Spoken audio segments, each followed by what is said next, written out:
It's Tuesday on Your View. Welcome to the show. I am Murayo Afolabi Brown. As always, I have the ladies of Your View with me.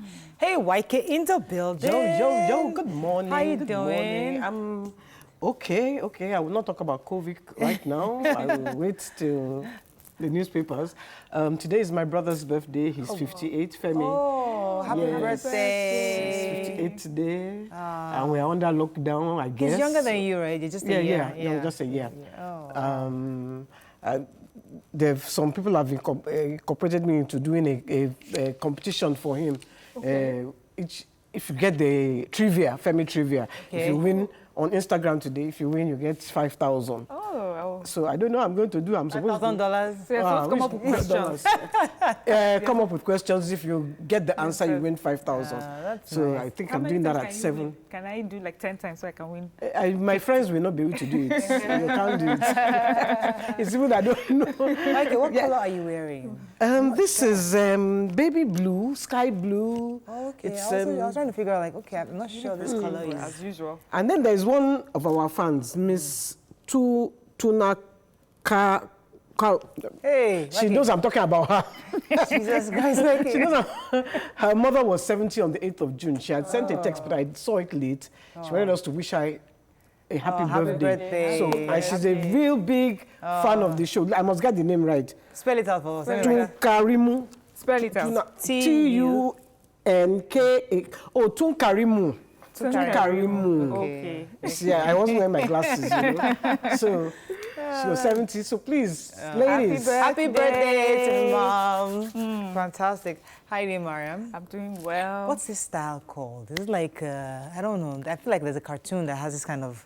Is it cartoon? Oh, maybe she's talking about Pocahontas. Is it Pocahontas? Yeah, I just felt like there was one animated I just want to that had just something like this. try stuff, scarves, hats, you know. You know, when I go to the store, and I went, there's a store at that small that I go to once in a while. When I go to that, I was like, oh, this is Mariam. Oh, this is Topper here. This is Mariam. I see your style, and I recognize it. So it's so good that you have a distinct style that people can actually say, but that's the thing. I don't think I have a style. Okay. I just always try to put a spin on things. That's what I try to do. If it's wig, you have a distinct style in wig. Okay, yes. Even with my hair, I just never... Which hair? We haven't seen your hair on Go this and show. check my Instagram live, you see my hair. Oh, you not on this show. I'm even going to come out very soon and put my grey hair on TV. Okay, we see your grey hair, everything. No, it's really grey, all, you know, all the What front we is see grey. already is enough. We don't need to see the roots. You have beautiful grey hair. It's not beautiful, but... Beautiful. Okay, don't say that. You have This is the most beautiful grey hair in ever. the world. I'm telling you, Wait till YK. it's on your head. YK, this is beautiful. You know what? I can change what I have on my head for wish your when grey I'm hair. older, this is the kind of No, hair I even have. right now, for me, I would change your grey hair for what's on my beautiful. I head. can help you paint it. Please. You will know. As long as So you will stop wearing wig. have the length and But your everything, I hair will is take it. beautiful, YK. Don't even go there. What? People would kill for this kind of hair. I don't have hair. Why do I front like this? Empty, not YK. Oh, Lord. Let's go on a break. It's Tuesday. We're going to go through the papers. Stay with us. Don't go anywhere.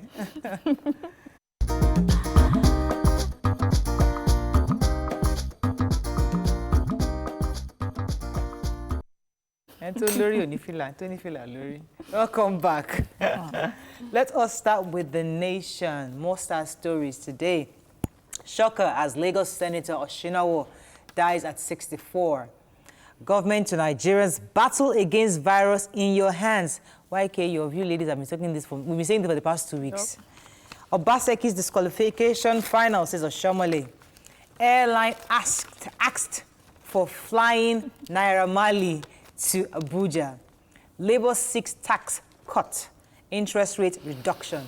Okay, let's start with the major headline. Yeah. They said that COVID is in our hands. Please tell us what that's doing. The chairman of the PTF, that's Boss Mustafa, is saying, see, right now, where we are right now, we are no longer the frontliners. Government, you cannot depend on government to do anything. We're at the stage where you are your own frontliners. You are the last liners, meaning all the things that you are meant to do, all the guidelines that has been given, if you as an individual does not take responsibility, there's nothing that, you know, the government can do for you. So if wearing your mask, observing social distancing and everything that we have been told continuously, if we do not take personal responsibility for that, truly at this stage, I want to just add something to that, because I was speaking to my girl yesterday and she said, COVID-19 is not real, Salome. I hope you're listening. She has called out her name.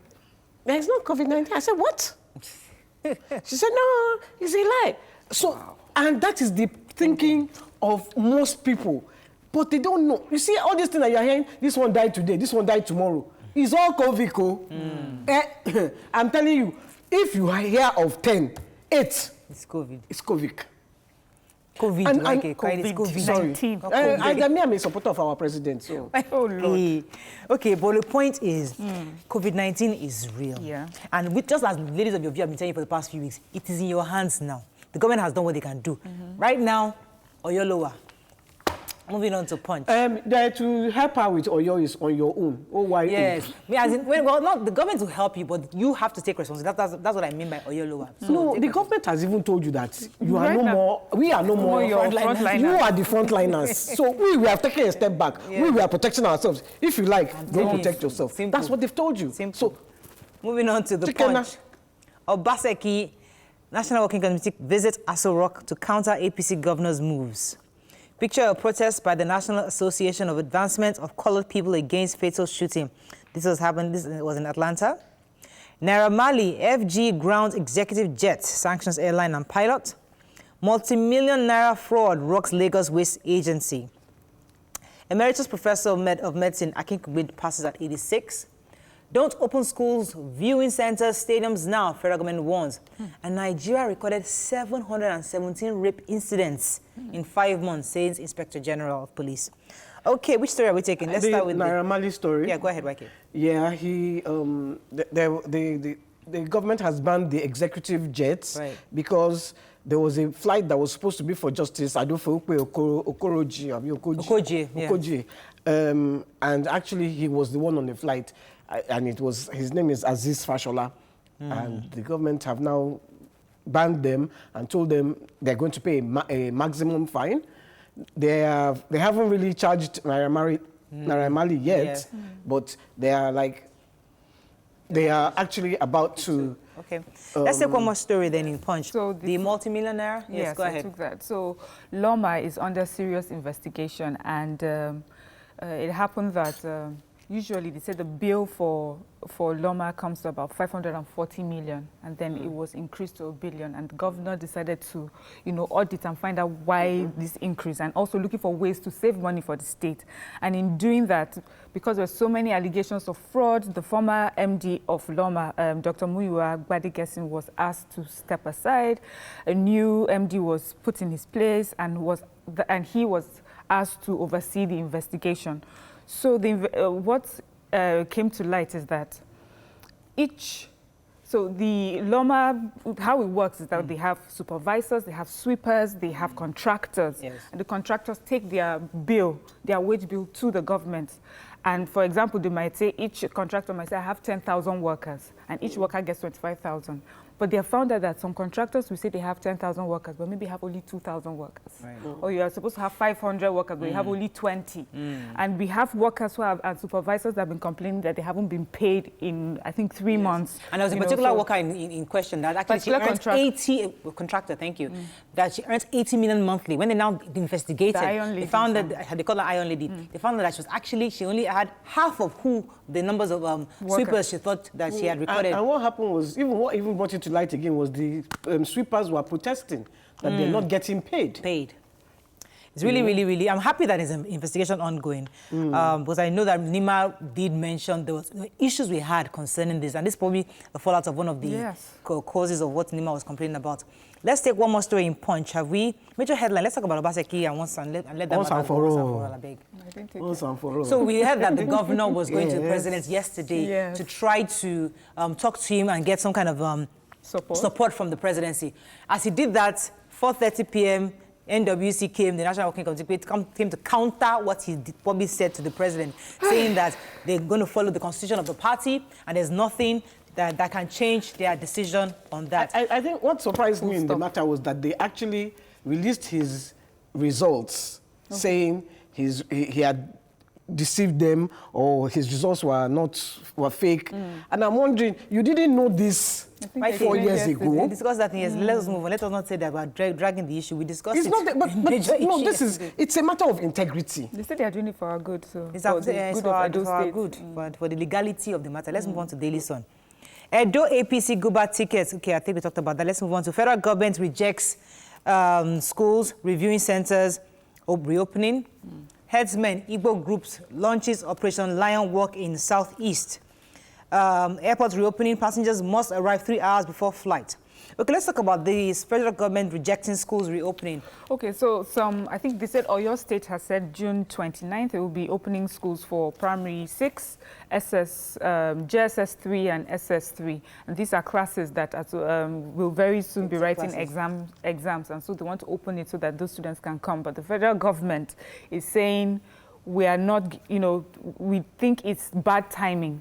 The COVID-19 is still very much alive and well, and schools should stay, thriving. Schools should stay shut. Stadium, some states are contemplating opening stadium, viewing centers, places where there will be large gathering. And the task force is saying, don't even. I mean, it's a bad idea to try to do that at this moment. You see, they are the ones that said governors should take their decision, and take responsibility, if is the lockdown. Now you are you shouldn't have even done that, because now if I'm the governor of your state and you have given me that directive, I will do what is I think is befitting for my own people. Yeah, that's what they are doing. But the federal government is saying, all right, it's your right to do it, but I will still give you my advice, and this is my advice. So now, people watch are going to decide, should we listen to the federal government, should we listen to the task force, or should we listen to our state government concerning how we should protect ourselves? Moving on now to Vanguard. Edo 2020 APC governors failed to save Obaseki. Arewa Youth Group give federal government 14-day ultimatum to end the insecurity in North. 917 rape suspects arrested in 5 months, says IGP. Nigeria Governors Forum, toothless bulldog, says Wike. And why Lagos State is epicenter of COVID-19. Let's talk about the rape cases. Yes, please. So the Inspector General of Police, he was talking recently, and he said, right now, because of the restrictions from the lockdown, people are at home, there has been a surge in gender-based violence and rape incidents. And as of from January till May this year, they've had over 717 incidents of rape. 799 suspects have been arrested concerning it. We have 632 cases that have been conclusively, dealt with, and they're in court. They also have about 52 investigations ongoing right now. Right. And he was just stating categorically that there've always been incidents of rape and gender-based violence, but this restriction seems to have made it even worse at this time. He's saying these are crimes, and the government would not, let people go scot-free when you're caught. Okay, unfortunately, that's all we can take on Front Review. Once again, our heart goes out to the family of late Senator Osinawo. May his soul rest in peace. We saw his body taken to Ijebu yesterday in the videos. I'm not sure if it was late to rest yesterday or maybe it's going to be today. I'm not sure about that, but may his soul rest in peace. It's really, really a sad story. And also again to Pastor Itwa, his wife that passed on Saturday. Only 64. On Sunday. He was 64. He was only 64. Yeah. Really. Why I say only is because I'm 59. Right. Yeah, it is only, actually. 4 years older than me. Right. I know. Okay, don't worry, your own is very far by God's grace. Amen. That's so weird. This COVID-19 running about the place. As they say in Yoruba, let's just continue to pray. Because at this point, honestly, we need to discuss COVID because we are really... Are we not discussing it today? We're discussing it. That's what I'm saying. We'll discuss it again. Let's continue to talk about it because Nigerians are not getting it. Let's go on a break. We'll be right back.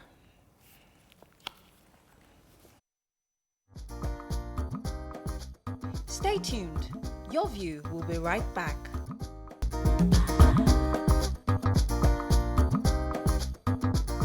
Welcome back to Your View. Thanks for staying with us. Recently, 573 new cases were confirmed of COVID-19 and about 424 deaths are recorded in Nigeria. bringing the total confirmed cases to over 16,000, about 16,850. The number obviously keeps rising, while most people are taking life back to normal. So the question is, now that the government has said it is in our hands, really, we are the frontliners in our own lives right now, what does that mean to you? How do you plan to change your lifestyle? Give us a call, 070-806-68014. You can also tweet to us at TVC Connect. Please hashtag YourViewTVC so we can read your tweet. I mean, there are some hard decisions that even I might have to start taking because, I mean, I work on a project outside TVC, and as much as that project is lucrative in some way, I'm thinking hardly. I'm thinking hard, actually, of maybe just taking a second step, you know, taking a back step, because I don't want to be going out anymore. I really don't want to. After your view, I want to just go back to my house and stay there. But we must begin to reevaluate what we do daily and really assess, do I need to go out? Because the truth is that this thing hasn't gone, and more people obviously. And they said something at the PTF meeting during the presidential task force. Said we have not reached the peak yet. Yes. In fact, we are far from it. Now, you see, for me, the task force have their own responsibilities as well, because the reason we haven't reached the peak is because we haven't conducted enough tests. If you don't conduct tests, people are just going to be dying like chickens. Nobody knows what they have, because you just go and say, I have malaria. Now, because malaria is so prevalent in our society, once you have a high fever and you are not enlightened, you are not going to think, oh, it's COVID. And we have this thing, it's not my portion. It's not, it can never be my portion. So we are not going to take, even our mind will not even go towards COVID, because we just say, money, malaria. Malaria, from what I hear, the senator that died, he thought he had malaria. Do you understand? So nobody is really going to take it that, oh, I'm feeling ill, this might be. We are not conducting enough tests. That's number one.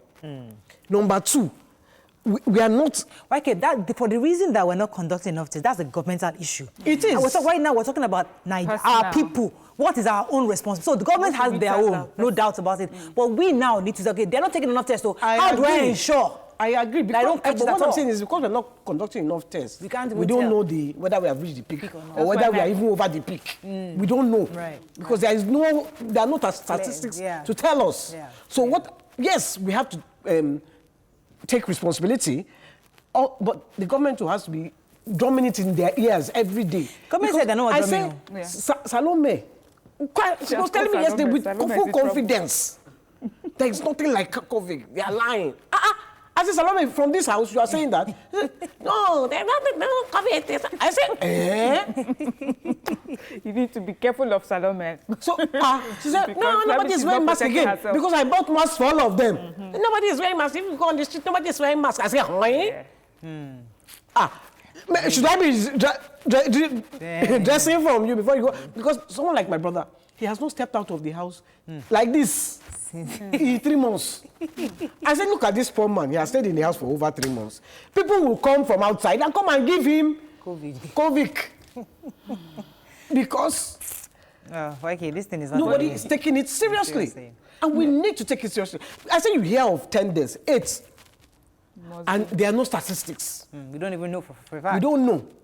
Yes, and you know what, Waiki, what makes it even more, what makes it harder for Nigerians to believe, like the average Nigerian on the street, is if you're not testing enough and you're not giving enough information because from the testing, and when someone passes, we do not tell the true situation of what happened to the person. We're hiding it. Oh, it was actually malaria. No, the person had things like that.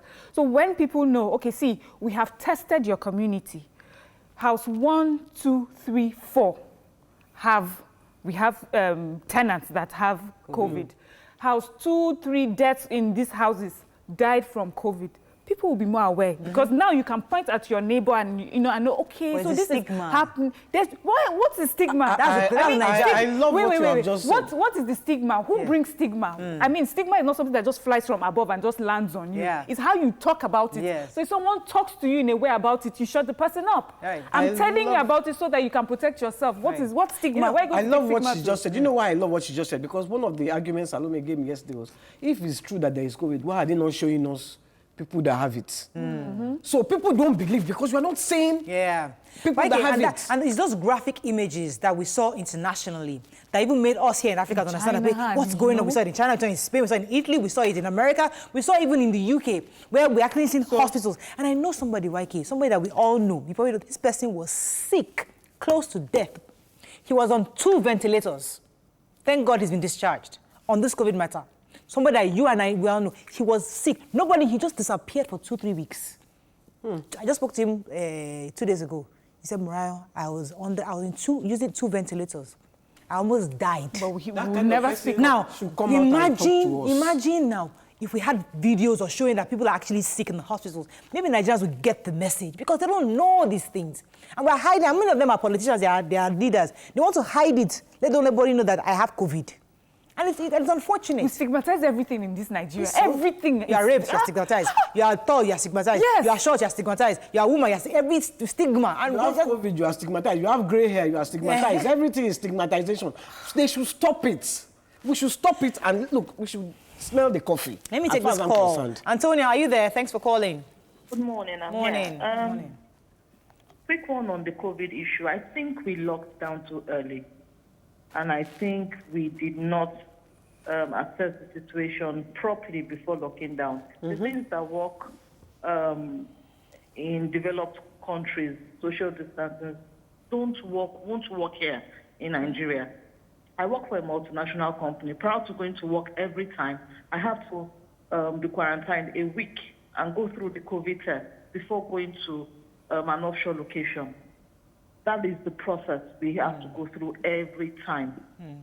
Now, in the developed world, you have proper town planning. We don't have town planning there. Your neighbor's house and your house might just be in the same premise. Your children would mix up with their children. It's difficult to say, okay, Antonia, when you say we close down so early, I mean, these are Nigerians. Some people are saying that, but if we not close down the time we close down, is the same Nigerians who say we didn't close down? So I think the government made the best decision based on what they had at the time, don't you think? Well, it might have been the best decision at that time, right. But we need to reassess the situation to say that if we close down on time or we did not close down on time. What I would have suggested is that we look at what works for us as Nigerians, not what would work for the US and what would work for other people. This is Nigeria. Let's look at our situation. The situation is peculiar. How does this work for us? We are reopening churches. We want to reopen schools. Are we ready for that? I don't think we are. Thank you so much, Antonia, for your comments. I know the NCDC boss did say that, listen, we are taking any suggestions. Tell us, give us ideas, because we are all in this Nigeria together. I know as much. Your pastor said... RCCG. Yes, your guy at the top said, if he were you, he will not go to church. If him, as the RCCG boss, 65 and above, can say, my own family is not going to church. Who are you again now? The reason why let me clarify, YK. The reason why he said that is because he's over 65 and his grandchildren are below 15. So he's saying that he and these children and he himself and his wife would not go. However, those of you that are within that stipulated guideline, you can, but ensure you adhere to the guidelines and precautions. You know one thing, the senator that died is below 65. He's 64. All these people that you are hearing, not all of them are above 65. Yeah. Some people are in their 50s, some people are in their 40s, some people are in their 30s. Look at that young boy that his parents are still alive, he is dead. That we all saw the text over the weekend. These are people, young people. And that story was a sad story. The mother was a medical doctor, the father was something. He was a medical student, and he was 24, and he died. Let me take this call from Badru. Good morning, are you there? Oh, I'm sorry we lost that call. Yeah, so just in response to Antonia, I know that a lot of times, especially with COVID, we need to also remember that this is something that we're dealing with for the very first time, sort of. The whole world, not just you. Yes, the world is dealing with for the first time. And and the government at the time of lockdown was trying to do their best for us at that time.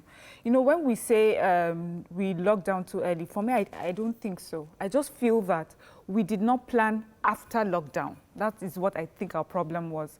I felt that you should have locked us down and then be doing things to put things in place so that when people now have to move in, you know, have to go back into society and start living normally. There was no post-lockdown strategy. Yes, there was no strategy post-lockdown. So I think Nima posted a picture of a mosque and they had put on like plastic rolls in the mosque. You know, things like that. Okay, churches, before you open, these are the things you should put. My children, the other day I came home, they were telling me that, Mommy, schools in Japan are open. They have plastic cubicles that the children would all sit in their plastic cubicles. I mean, those are things that we should have planned to do so that when it's time to come out, then even everybody will be aware that this is so serious for government to have taken this step. So I feel that that is where we have fallen. Let me take this call from Juliet. Good morning, Juliet. Are you there? Yeah, Morayo. Thanks I'm for calling. a first-time caller. Welcome to the show. Yeah, I love what you guys are doing. Thank you. Miriam, Auntie Kemi, Yeni Rada.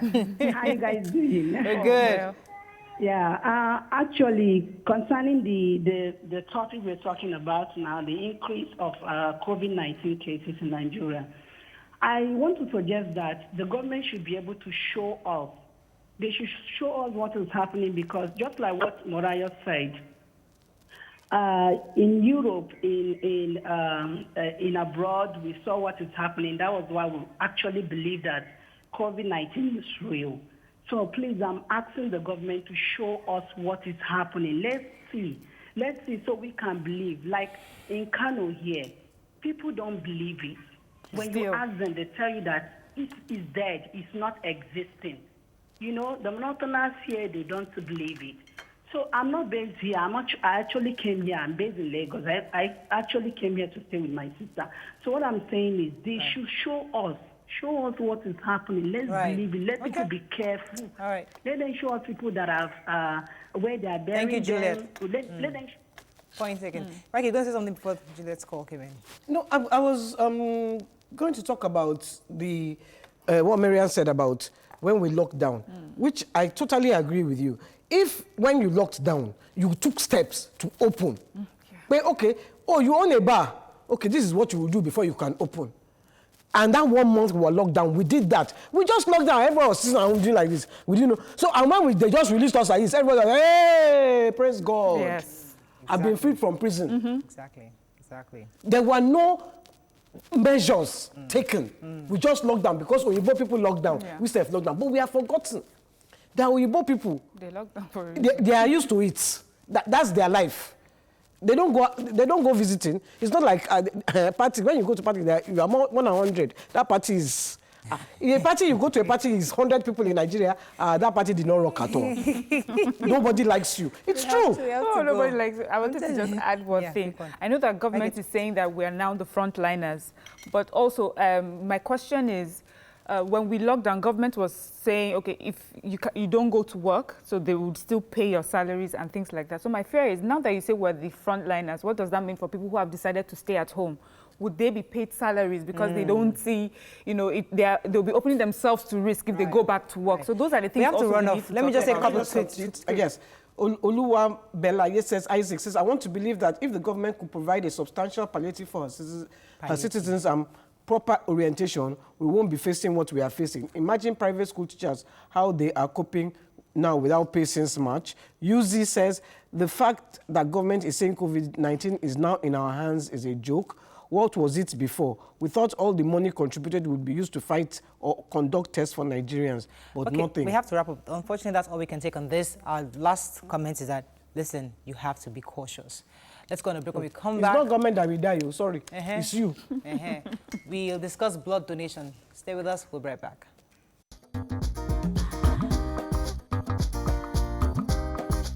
Stay tuned. Your View will be right back.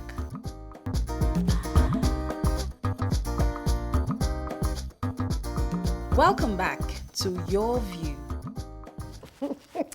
Thanks for staying with us. So World Blood Donor Day is observed on every 14th of June worldwide.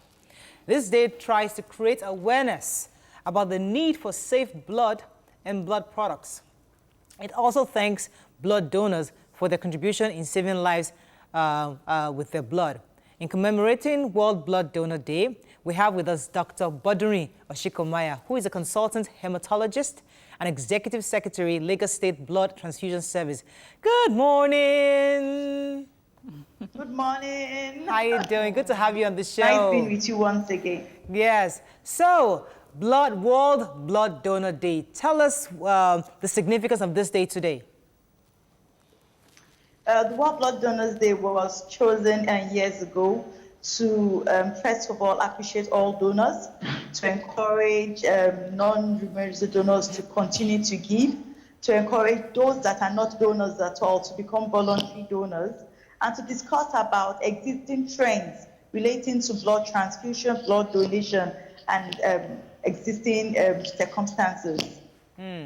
Okay, so for me now, we're in a pandemic and there's coronavirus. So the very first question would be, how do I give blood in a pandemic? How safe is it for me, to do that right now, or for those collecting blood right now?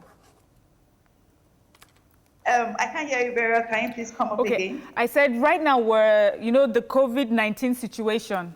So how safe is it for someone to donate blood at this time? And for those collecting blood, how safe is it to do that at this period, in this period?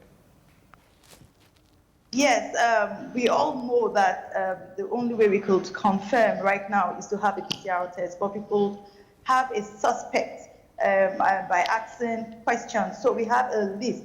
We actually have a COVID suspect elimination list that the donors have to fill. So before you can donate blood, apart from the donor eligibility form that you fill, we'll give you that donor suspect elimination list. So those questions involve having fever, being in contact with people with COVID, if you've had any tests in recent times, have you traveled out of the state? So we'll have to ask all those questions.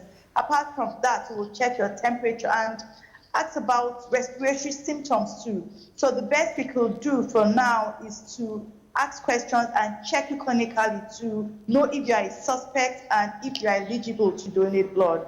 For blood transfusion too, it is the same. Presently, we do not run any COVID test on the blood. So we are very careful with respect to who donates blood. Please convince me, because I know that, when we were put on this earth, we were given a certain amount of blood. And that blood is what just keeps regenerating. And it will go this way, it will treat itself, it will come this way, it will be that, it will come like, you know what I mean. It goes through the heart, Yeah. So when I come and donate that blood, You have reduced this I've reduced that blood that God gave me. Convince me that I can become a blood donor without reducing, or how will I get that blood that God gave me back? I'm talking from a layman's point of view now. Yes. First of all, being a blood donor has a lot of advantages. First, to the person donating the blood and to the person receiving the blood. So if you are a blood donor, you give your body an opportunity to regenerate new cells. Because if you don't donate the blood, naturally, your red cells will die. So if in 3 months' time, those sets of cells are going to get destroyed, you can as well give it to somebody that needs it. Secondly, a lot of studies have been done, and people that donate blood regularly have a lower incidence of cancers. They have a lower incidence of cardiac complications. Amazing. They have a lower incidence of being obese. And then apart from that, if you are going to donate blood, you have a mini health check. Many people have not gone to the hospital. Many people have not had any form of clinical checks on them. And that's why we have a lot of people coming down with sudden diseases. So you have a mini health check to see how clinically fit you are or how clinically fit you are not. Now, the blood you donate, your body begins to generate back those cells within a few days. On the first 2 days, the plasma is back, it's coming back already. Within 2 weeks, your red cells are being formed. Lastly, we will not collect blood from you if you do not have enough blood. So once you get there, we ask you those set of questions we talked about. You have check your weight. You have convinced us. Then we check if you have the exact amount that we need. So if you do not have any blood, if you don't have adequate amounts of blood, we will not take from you. And before we close this, when you donate blood, you are saving a life. Just think about the number of people that go home with smiles on their faces because you have made blood available in the blood banks. It is the blood that is in the blood bank that can save lives. It's not the blood that is in our veins. But the blood that has been previously donated and kept in the blood bank. We love you, Dr. Osikomaiya. Thank you so much. Thank you so much for convincing us. But there is a policy, and I'd like you to shed light. There's a policy in government hospitals that families of pregnant women must compulsorily donate blood before they are allowed to give birth at the government hospitals. Has this been expunged or is still that policy? And why do you think that policy was necessary? Okay, there was an unwritten policy. There was an unwritten policy years back that before a pregnant woman can register, a family member should donate. But since last year, we have been trying to work on it. And thankfully, we even had support from other NGOs. And there's presently a court injunction that it must not be made compulsory for a husband donor or for the relatives of a pregnant woman to donate blood before registration. Well, it's been difficult, but these are very good policies. If we are advocates of 100% voluntary donation, then we need to stop all avenues of replacement donation. And that is why we're encouraging everybody to please become voluntary donors. It is necessary that this is done because of what we are doing right now. So, husband donors are being encouraged. See, when your wife registers, please try. Do not come to donate because of that pregnancy, but donate because of others. Because your wife might not use it. So that policy is not in place any longer. In all hospitals, it is not compulsory for you to donate blood before your wife registers. However, we appeal to wives to tell their husbands to please come back to the hospital and donate blood as a voluntary donor instead. Point taken. Can I ask this question again? Because you have convinced me that it is good to donate blood, and I'm almost convinced, except for one thing. If I come and donate the blood and then you find that I have one sickness or the other, will they treat us? Because if you come and donate blood and you have what? And you find that, you can't take my blood because I have a certain ailment, would I be treated? Because I came voluntarily to donate my blood, because now I've been convinced. I now get an illness, or you now don't take it because of, will you treat the patient? Yes, so what happens, because we are a donor center, once we realize that there is something wrong, we immediately send you to the general practitioners there. So prior to donating the blood, if you notice that your blood pressure is high, we send you back to the general practitioners in the clinic that you are, that you should be reviewed. If we notice that your pulse is very low, if you notice that there is one form of infectious agent or not, we send you to the appropriate quarters, and we follow up with you to make sure that you receive that medical care. Let me pause you for a second. I have a cousin waiting for a while from New York. Good morning, are you there? Good morning. Thanks for calling. Thank you for, I'm a first-time caller. Welcome to the show. Okay, so I want to contribute to the previous thing, well, to the blood and to the previous. Go ahead, it's your view, let it count. So for the blood issue, it's a life-saving thing. Sorry, I can't really hear you. We can hear you very clearly. Please go ahead. Okay, so for the blood is a life-saving thing that people should be encouraged to do, because I've been to the hospitals in Nigeria, and it's very pathetic when people are looking for blood for patients, and oftentimes they cannot afford to pay what some of the middlemen are asking for. So when people are encouraged to give blood outside of crisis moments, it's very helpful to those who need it in crisis. Thank you. And then secondly, to the lockdown, I don't think the lockdown was too late. In fact, some people were was too early. Some people were saying it was too late. I live in New York, and I can tell you that nobody really has a handle on the COVID situation. Everyone is just grappling with so many unknowns. And Nigeria is not doing too badly, in my opinion. And not everyone's needs have been met in the lockdown. So all of the pictures and the stories of the palliatives and people having it easy and staying at home is not as rosy as it sounds.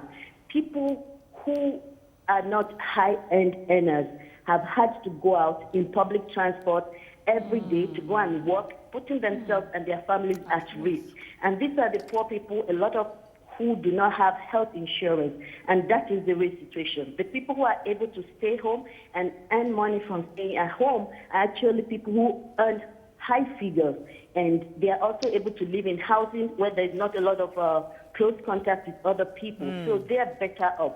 So Thank you so think much. that for Nigerians, what we really need is awareness. Let everybody be aware of how to protect themselves. They know that so many important people have had this, including Doctor and other people, and yet they're still not convinced it exists. There's nothing you're going to say that will convince the populace that it exists. What we should be doing is creating awareness for how we can keep ourselves Thank you safe. so much, Toyin. That's a good fantastic. call. Thank you so Yeah. much. That was a very good one. Mariam was going to have a final question. Yes, to Dr. Yeah, so my question now is, having been convinced, about blood donation, is how often and how old, when is it? An age range. Yes, then age range. Can you be too young or too old to donate blood? Hello? Can you hear us, Dr. Osikomaiya? Did you hear Mariam's question? Did you hear my question? Please, could you repeat? Okay, I said, how often can someone donate blood, and is there an age range for someone? That means, can you be too young and can you be too old to give blood? Yes, there's a age range to donate blood. It's between the ages of 18 and 65 years old. However, if 55 you are or 65? a first-time donor, you cannot donate. If you are a first-time donor, we would not allow you to donate if you are between the ages of 60 and 65. This means that if you are a regular donor, you can donate till you are 65 years old. Wow. Okay. And with respect to the frequency of donation, you can donate every 3 months. Wow. Okay. Fantastic. Wow. So we Where just the go into any places- hospital, any hospital, and say you want to donate blood? Is that how you do it? Well, you can donate blood at any of the general hospitals. General In hospitals. Lagos State, we all have donor centers. You can donate blood at the Lagos State Blood Transfusion Service Voluntary Donation Center and other private hospitals. Quite a number of the larger private hospitals have their voluntary donation centers set up now, all in the bid to encourage voluntary blood donation. Yeah. We have so to if let you you go go. to all these places, you can donate blood. We have to let you go, Dr. Osikomaiya. Thank you so much for joining us. It's been very enlightening this morning. We'll be speaking with Dr. Osikomaiya, who is a consultant hematologist and executive secretary, Lagos State Blood Transfusion Service. Honestly, listening to her and just thinking to myself, God, I pray this person stays in this country. Because when you hear bright, young minds speak, you are encouraged, you feel Nigeria has a big future, has a great future. And then one second you hear they're going to Canada. I just pray someone like that stays, and I'm happy she's working. Canada is the new... Yeah, I mean, it's so sad. And I hope Nigerian leaders are listening to Dr. Osikomaiya and realizing that, listen, we need to hand over the future of this country to people like this, that the doctors are going to treat us in future. So we need to support them. It's not just handing over. It is encouraging They them. must hand over. They're not handing over. They are still holding on to it. Let them hand over. We know that they are all too old. What I'm saying is, there is no encouragement for these young people. Right. There is no Incentive. There is no incentive. Thank you for them. So they just look. I don't have a future in this country, and they leave. I mean, we've done blood donor day. See how she articulated just to donate blood. To even me, that I'm afraid. Yes, now. Convince We me have to that I run. can go and... So, Dr. Osikomaiya, thank you very much. We really enjoyed that conversation. Let's go on a break. When we come back, we continue on Your View. Stay with us. We'll be right back.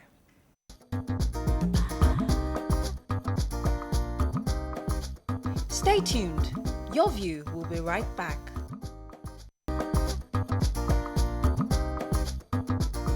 Welcome back to Your View. Thanks for staying with us. So, do you know that 11% of women of childbearing age are finding it difficult to get pregnant? We have with us a family building specialist, Mrs. Toyin Ogumade, who will be telling us how she's been helping families with pregnancy. Good morning. Hi, Toyin. Good morning. Good to have you on the show. I'm so excited to talk to you. It's so nice to be here. Yes, because we've been talking about IVF recently, and a lot of women have been looking for other options because they've tried a few times with IVF and it hasn't been successful. Yes. And there are other options out there. Could you tell us a few options available to women today aside from IVF? Okay, so IVF is a really huge topic, and there are several variants of IVF, but it's not every woman that would need IVF. There must be underlying conditions. And if you can get pregnant on your own by yourself, either spontaneously or with the help of medication, yes, that option is available. And we have a lot of people who are natural fertility specialists who help people who have that advantage. So you hear me talk about advantage because you must have one. Okay, so the issue is a lot of couples don't know their advantage and they don't understand it, and so they go in circles. So there's natural fertility for those who can conceive spontaneously, and for those people, they must have the woman must have at least one of her fallopian tubes open, and the man must have good sperm parameters, and also the woman's uterus must be able to carry a baby successfully. And then, of course, we have other treatments like IUI, which is the artificial insemination, also for people with similar to natural fertility. So the advantage must be similar to those of the people that would go for the natural fertility option. We have ovulation tracking, we have IVF, and then IVF has several variants. Traditional IVF, IVF with ICSI, that's ICSI, for people who have sperm issues.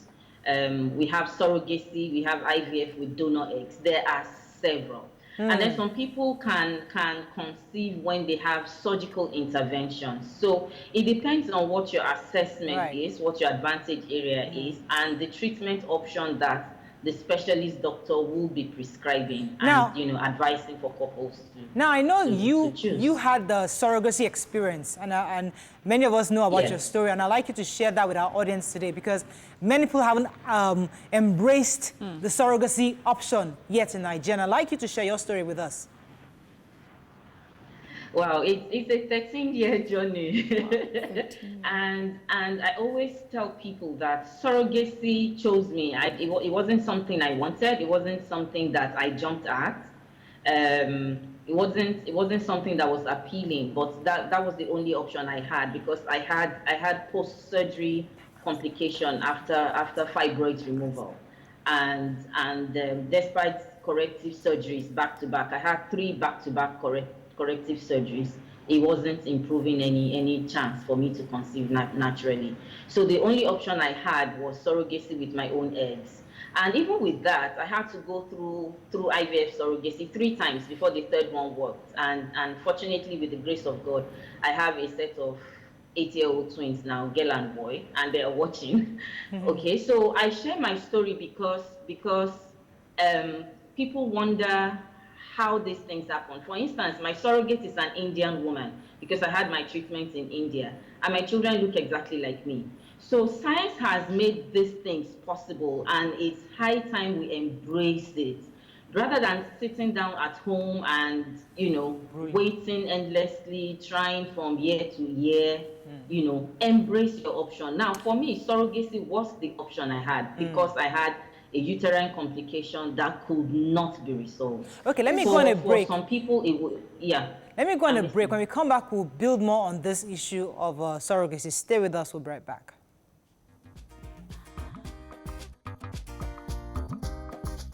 Stay tuned. Your View will be right back.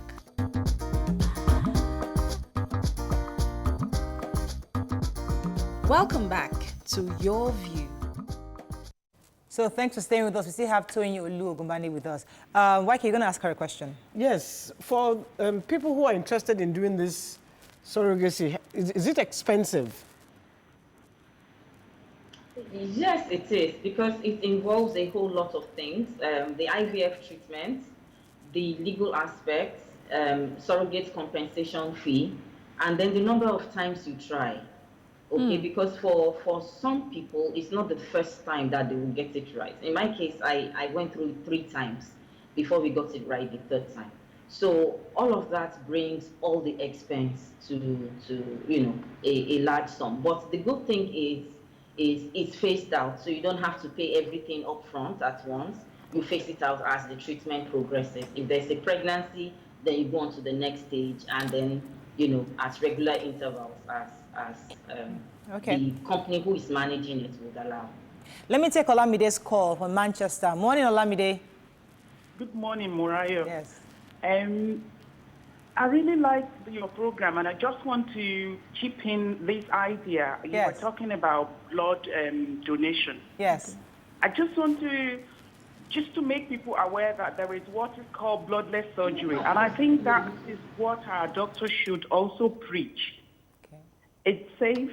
It's very good, and with less complications. So I think it's something that we can explore. Fantastic. All right, that's a good idea. Thank you so much for sharing your thought with us. Yes, Mariam. Yeah, so I'm really happy that we're talking about surrogacy, because really, surrogacy is not something we speak about in Nigeria. And as we know, we stigmatize everything.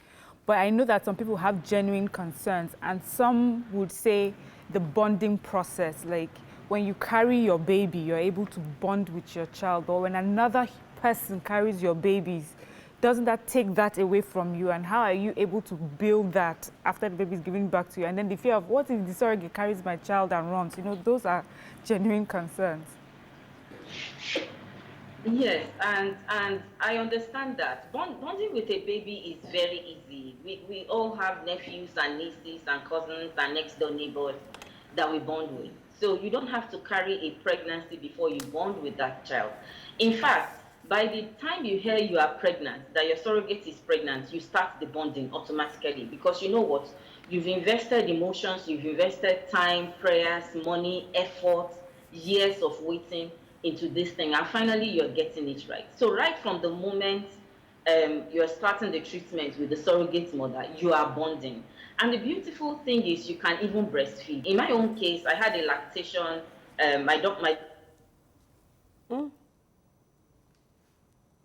Hello. Please read that back. Tony, are you there? And I didn't carry a pregnancy.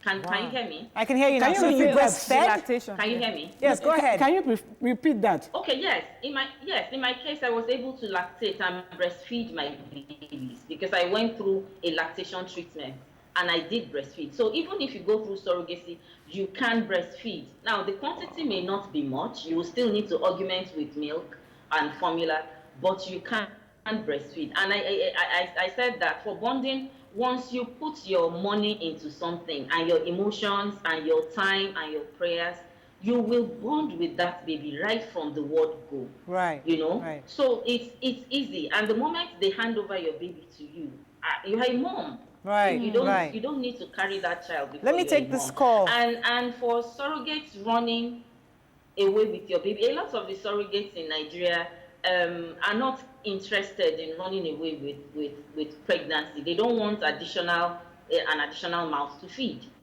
A lot of them are in need because of the pecuniary gains, and a lot of them are in need because they want to help. Right. So that's why we have a lot of legal backing and background checks and screenings that go on before a surrogate mother is matched with. All right, let me pause you for a second. I have a caller. This sort of things.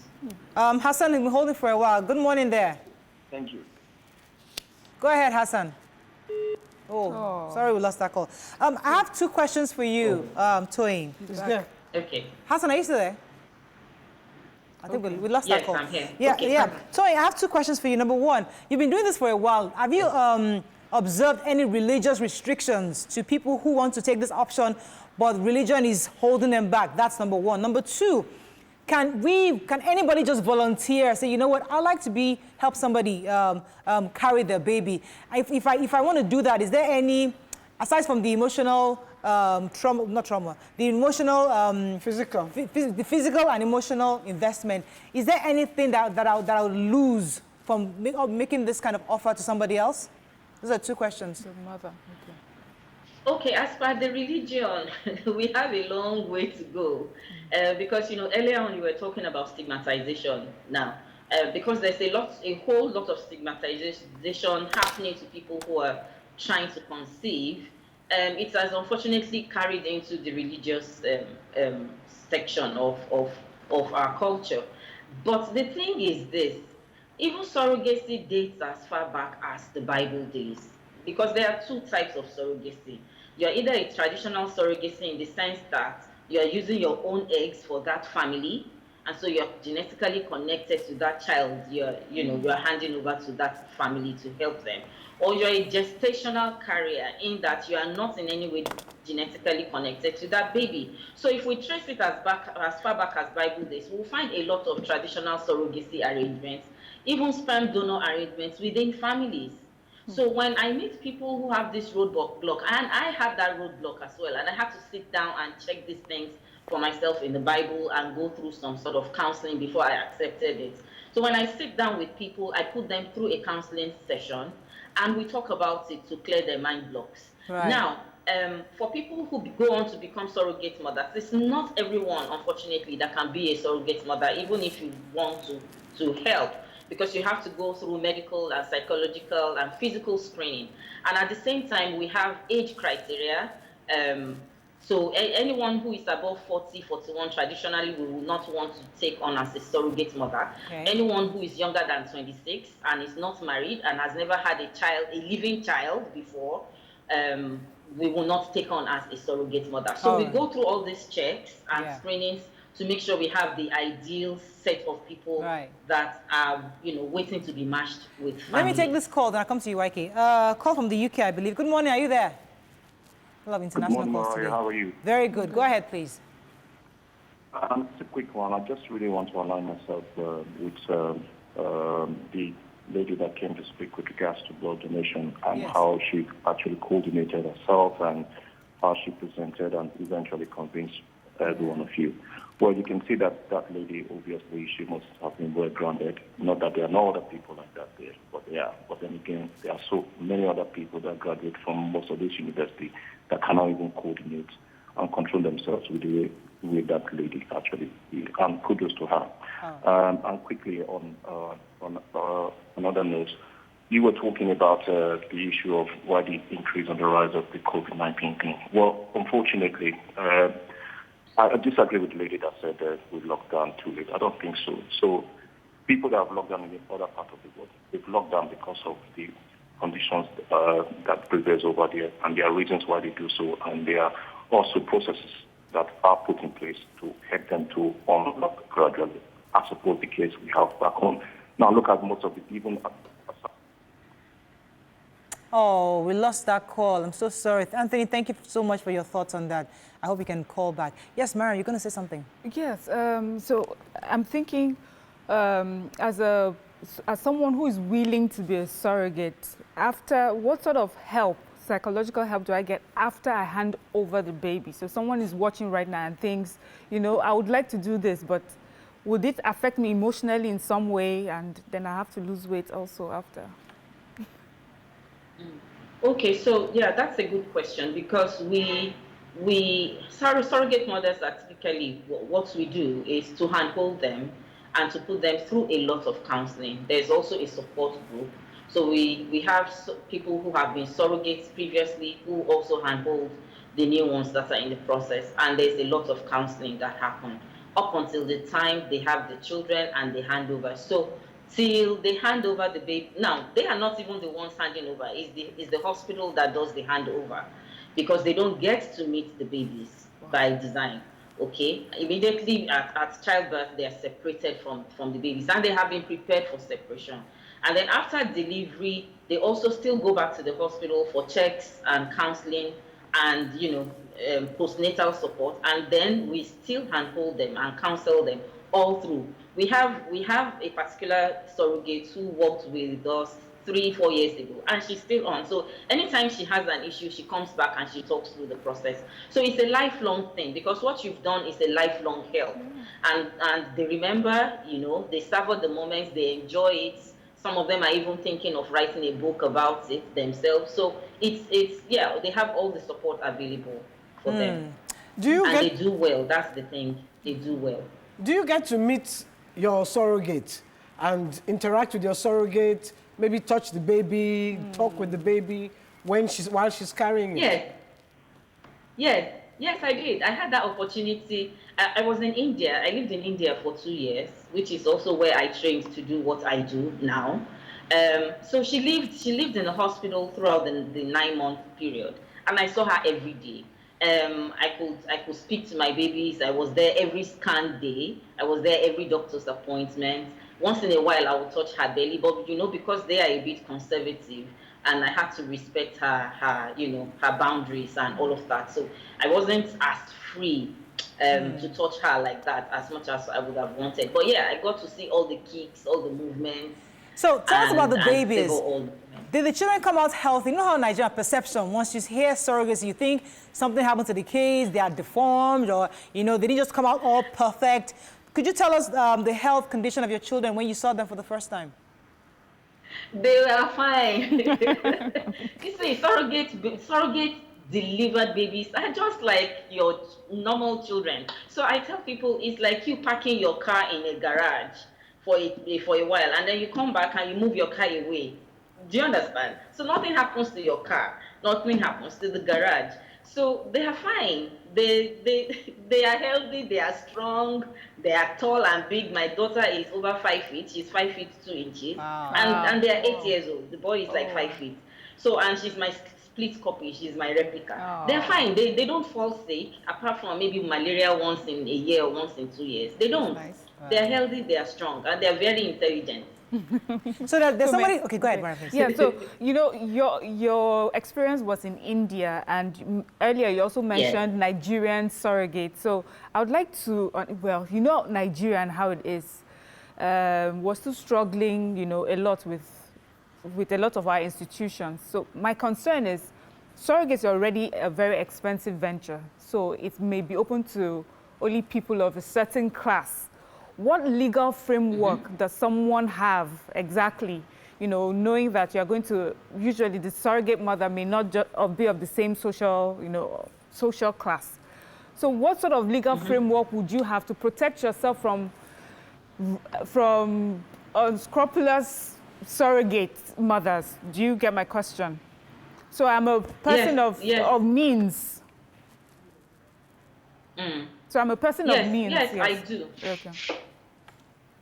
Go ahead. Okay, please go ahead. I'm listening. Okay, so I'm a person of means, and I'm worried, especially doing it in Nigeria. In other countries, the Western world, they might have legal framework in place to protect you, to protect the surrogate. In Nigeria, do we have that sort of strong legal framework to protect both parties? Okay, so there are a lot of conversations going on legal-wise. Typically, we will say the Nigerian law is a bit silent because it's not loud and active. But there is a regulatory body, the AFRH, that's the Association for Fertility and Reproductive Health in Nigeria, who regulates the practice of fertility and reproductive health in Nigeria. And they have guidelines that the hospitals follow, okay? And if you're also a fertility practitioner, you have to keep within the guidelines. But again, we also work with strong contracts and agreements drafted by lawyers who are experienced in reproductive health and family matters. And they protect all the interests. Now, there are several parties: the intending parents, the surrogate mother. Sometimes you have the egg donor, and then the hospital, and then also the intermediary, the agency that you might use. And they try to balance all of this so that nobody is cheated and there is fair play and there's equality. So it's not as though because you are of a higher means in terms of financial standards, you are now taking advantage of someone who. Thank you very much, Tony. We have to run off now. Unfortunately, we run out of time. Thank you so much, Tony, for joining us and sharing your story with us. And hopefully people can reach you. I know you have a book, Long Last Mom, something like that. People can actually reach you to get more details on how to become a mother. Thank you so much. And on Twitter, maybe you need to talk about it because a lot of people are asking how much it costs, and I think it's a very good way to have children. Yeah. All right. Thank you so much, Tony. Unfortunately, that's all we can take. I know there were loads of tweets on COVID-19. Waki, can you find any for us before you run off? You can't find them again. That's why I told you to screenshot. Okay. Moses Hassan says, we don't believe because we don't know who has died of COVID-19. We have not seen anyone infected with COVID-19. We cannot point to anyone with COVID-19. We cannot point at friends, neighbors, relatives with COVID-19. You believe what you have seen. Yeah, in this issue of COVID-19 in the country, is increasing every day, even with this lockdown. So please let them open the place of worship and beg God to send away. The spirit of COVID-19 in our entire country is getting beyond capacity of government. We have to run. That's all we can take on the show. Have a fabulous day. We'll see you tomorrow. Bye for now.